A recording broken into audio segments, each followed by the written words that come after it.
Hey y'all, my name is Sarah and I love to talk about movies. And today we're going to talk about Valerian and the City of 1,000 Planets.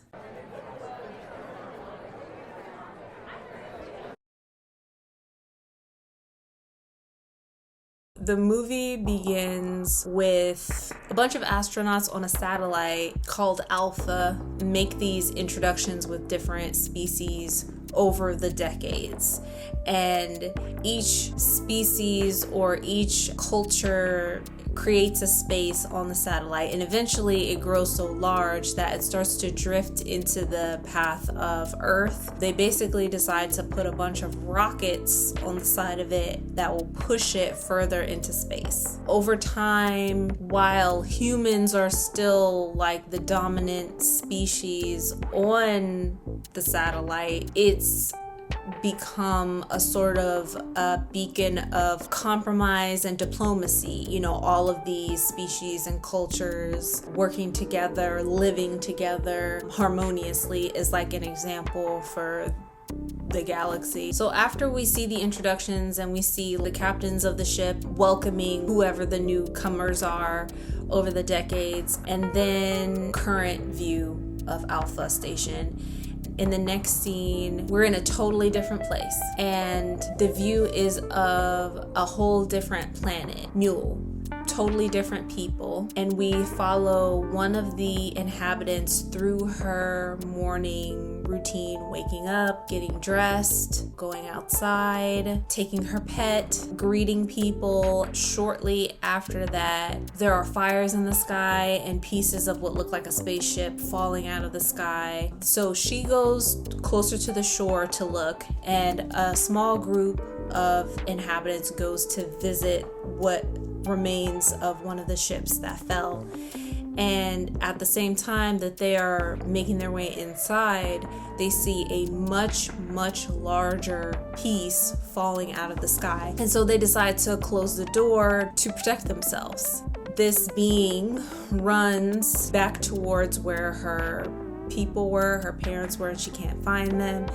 And then she manages to find them inside what was left of the spaceship, but was unable to get inside. And then the larger piece hits, and wall of smoke and fire, and as it approaches her, there is an explosion, not just from the impact but from herself, and you see a wave of greenish light fan outward from her. And in the next scene, you see that same greenish light travel across what looks like a beach to someone lying on the beach, and he suddenly wakes up and he's looking around, and there's another person with him, and these are our two main characters, Laureline and Valerian. From there, we learn that they are in the middle of a mission, and their mission is to retrieve an endangered species from another planet, which they do. They're also tasked with protecting it until they can deliver it into the hands of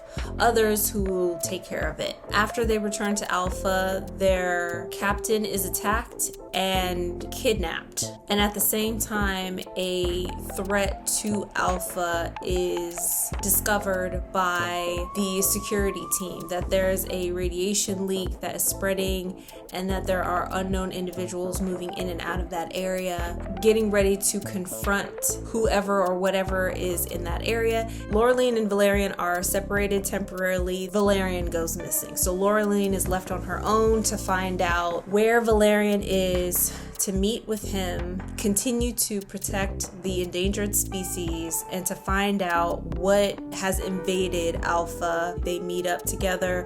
Laureline is separated from Valerian, so he manages to find her and retrieve her. They're traveling through different parts of Alpha, encountering different species, and ultimately end up meeting the intruders of Alpha and finding out that they are from the planet Mule. They are the the remaining members of that species. They've been hiding on Alpha, building a ship of their own that they can use to find another world to live on. So through this process, dark secrets are revealed. The people of Mule manage to escape. Laureline and Valerian escape with them to make sure that they are safely on their way, and the guilty parties are arrested. And the movie ends with a view of Valerian and Laureline in a part of an abandoned old spaceship, and you can see as the camera pans away that it was a part of the original rocket from planet Earth, the first inhabitants of the Alpha station.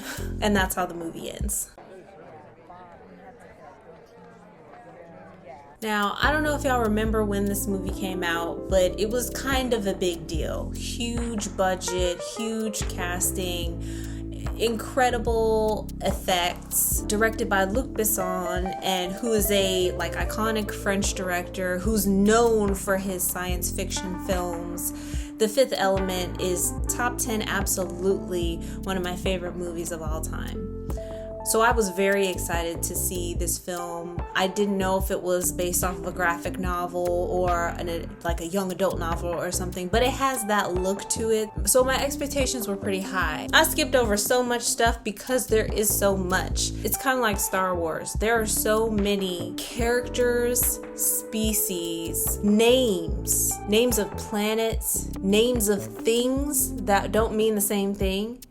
Because when I tell you, for the entire movie, the first time I watched it, they kept saying converter, and then they kept saying mule converter. I had no idea what they were referring to until the second time I watched it, and I realized they were referring to the little dude as a mule converter. Neither one of those words, used in that order, makes sense for what this is. You have to go from context clues of what you're looking at to explain why it's so valuable. You think it's because it's the last one. It's not valuable only because it's the last one. It's valuable because when you give it something to eat, doesn't matter what it is, it can reproduce it exactly. So if you give it a nugget of gold, it can poop out several nuggets of gold. That's why it's valuable. But they don't get to that, and they don't explain that at all. Laureline gives it a piece like a silver ring, and then it poops out a bunch of silver rings. It's weird and it's kind of funny to see that happening, but you don't understand why that is important until you realize the implications. The designs are fantastic. The alien species look amazing. They're also different, except for Bubble. Bubble was a blue blob. Her voiced by Rihanna, she could make herself look like anything or anyone. Ethan Hawke showing up in the film was a surprise, and he was an interesting character because he was like threatening and non-threatening at the same time. But his costume was just it was like a bunch of trash sewn together randomly. He's wearing a cowboy hat. It's like, how do you even know? Cowboy hat, like somebody had to make that. It just made me think too much about things. The costumes for the human beings were not that great. They weren't very futuristic to me. They reminded me of Star Trek, having the women in mini skirts and all of that in their uniforms and stuff. Laureline and Valerian's suits were amazing. They could run in them suits and power through different parts of the ship, just straight up Hulk their way through the ship wearing these suits. It didn't make any sense that they couldn't make their way in one straight line directly to where they needed to go wearing those suits. It just didn't make any sense, especially when there's this whole sequence of Valerian going into one part of the ship and ending up underwater, that not being an issue, just straight up going right through a wall. It just didn't make any sense to me. I was both entertained and disappointed. The series of events were just too much for us to put together. And maybe that was the point, to force us to watch it over and over again to piece things together. But the organization of events, starting from the very beginning of the movie, where we're going back in time to the 70s, when the astronauts from Earth first go out to the station, and then they meet other astronauts from different countries, and then we're getting into other species and all this stuff over time. And then we're seeing Mule. We're on the planet Mule before it was destroyed, and we're is this Armageddon? Is this like, what is happening? And then it looks like her planet is destroyed and she dies. And you're wondering what the purpose of that was. The fact that her spirit traveled for like 30 years through space just to find Valerian out of everyone was kind of disappointing. We just don't get enough character development from really anybody, not Laureline, not Valerian, and we're with them the most.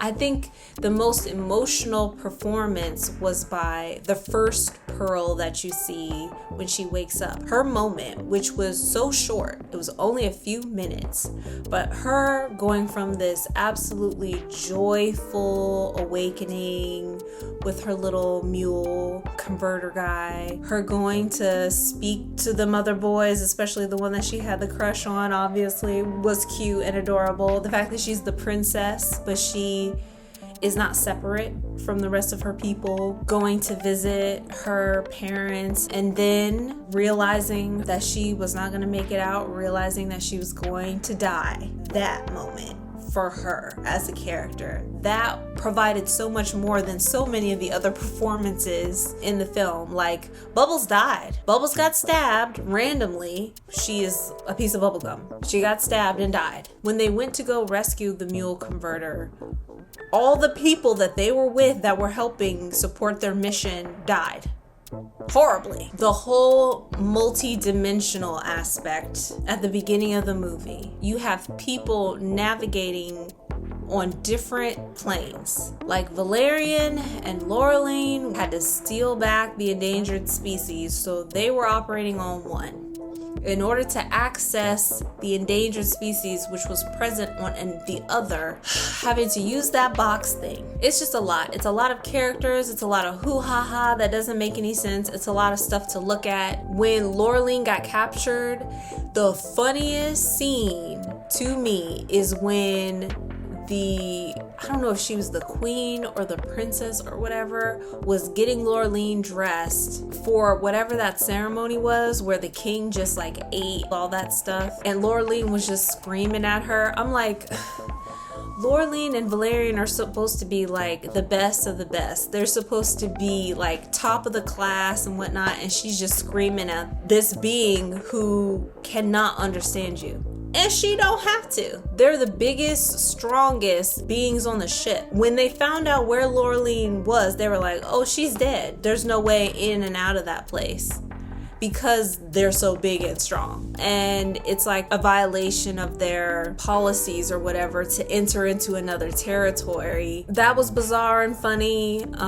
Like seeing all the different types of food they try to bring to the king, that was creative and different and weird. And then you realize that she has this big old white hat on because it's like a dish, and she has a slice of lemon up there. And that's funny and kind of like goofball slapstick comedy. Laureline's performance and Valerian's performances were okay. I didn't feel particularly connected to them. I didn't feel like their chemistry was very good. And I didn't feel that either of them took themselves too seriously. Our first view of them is on a fake beach, and Laureline is wearing a bikini, you know? And then talking about his playlist, which I guess is his version of a little black book. The fact that the commander managed to annihilate an entire planet with people on it and nobody found out seems bizarre. It's like, you know, that planet is not just like you in your ship. Other people can see it. Other people can see it going from it existing to it not existing. You know what I mean? So the fact that that was supposed to be the big dark secret was like random, and it actually reminded me of Serenity, the movie, not the TV show, not the Firefly TV show. Serenity, where we find out where the Reavers come from. It reminded me of that, where you're trying to, in this case, because that was deep, but in this case, this huge horrific event that this supposedly progressive leadership that's supposed to be setting the standard has done and covered up, is somehow managed to make that happen. But at the same time, you have evidence all over the place. It's evidence everywhere. The fact that the mule converter exists, that's evidence. The fact that the pearl exists, that's evidence. Like, this is so bizarre to me that we're ignoring certain details to make other things work within the story, and I just couldn't, guys. Please let me know what you guys thought, if you guys saw the movie, if you got it, if you didn't get it. And thank you so much for spending your time here with me. I really appreciate it, and I'll see you all next time.